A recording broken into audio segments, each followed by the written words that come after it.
मिसळ म्हटलं की अशी झणझणीत, तिखट, तर्रीदार आणि खमंग असायला हवी. ही बघा माझी गरमागरम मिसळपाव. पाहून तोंडाला पाणी सुटलं ना.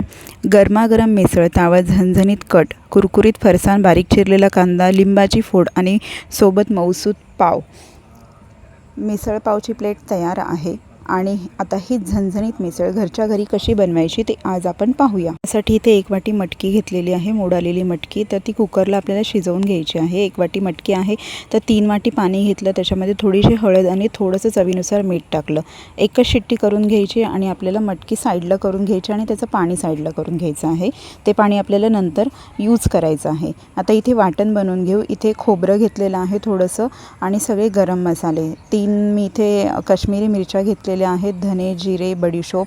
त्याच्यानंतर इथे काळी मिरी, लवंग, 1 दालचिनीचा तुकडा, खसखस, तीळ असं सगळं आहे. ते भाजून घ्यायचं आहे. आपल्याला मिक्सरला बारीक करून घ्यायचं. इथे 2 कांदे घेतलेले आहेत तर ते कांदेसुद्धा आपल्याला छान लालसर होईपर्यंत परतायचे आहेत. त्याच्यामध्ये आलं, लसूण आणि थोडंसं कोथिंबिरीच्या काड्या टाकलेल्या आहेत. ते सुद्धा आपल्याला छान भाजून घ्यायचं आणि मिक्सरला बारीक करून त्याची पेस्ट करून घ्यायची आहे.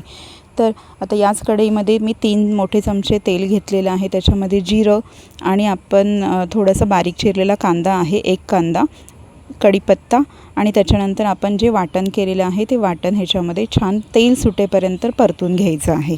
मसाला परतून झाल्यानंतर त्याच्यामध्ये मी काश्मीरी लाल तिखट, त्याच्यानंतर थोडासा मिसळ मसाला आहे, घरचा कांदा लसूण मसाला आणि गरम मसाला असं टाकून घेतलेला आहे. तुमच्या आवडीनुसार मसाले कमी जास्त करू शकता. त्याच्यानंतर याच्यामध्ये थोडंसं जे आपण मटकी शिजवलेलं पाणी आहे ते थोडंसं पहिल्यांदा टाकून घ्यायचं आणि झाकण ठेवून तेल सुटेपर्यंत 2 मिनिटाची वाफ काढून काढल्यामुळे मसाला छान परतला जातो आणि त्याला तेलही छान सुटतं. त्याच्यानंतर जे आपल्याकडे उरलेलं मटकी शिजवलेलं पाणी होतं तेही त्याच्यामध्ये ॲड करून घ्यायचं आणि वरून थोडंसं गरम पाणीसुद्धा ॲड करायचं. त्याच्यानंतर त्याच्यामध्ये चवीनुसार मीठ टाकायचं. दणदणून 1 उकळी काढून घ्यायची. वरून कोथिंबीर टाकायची आणि मस्त ताव मारायचा. तुम्ही सुद्धा नक्की ट्राय करा.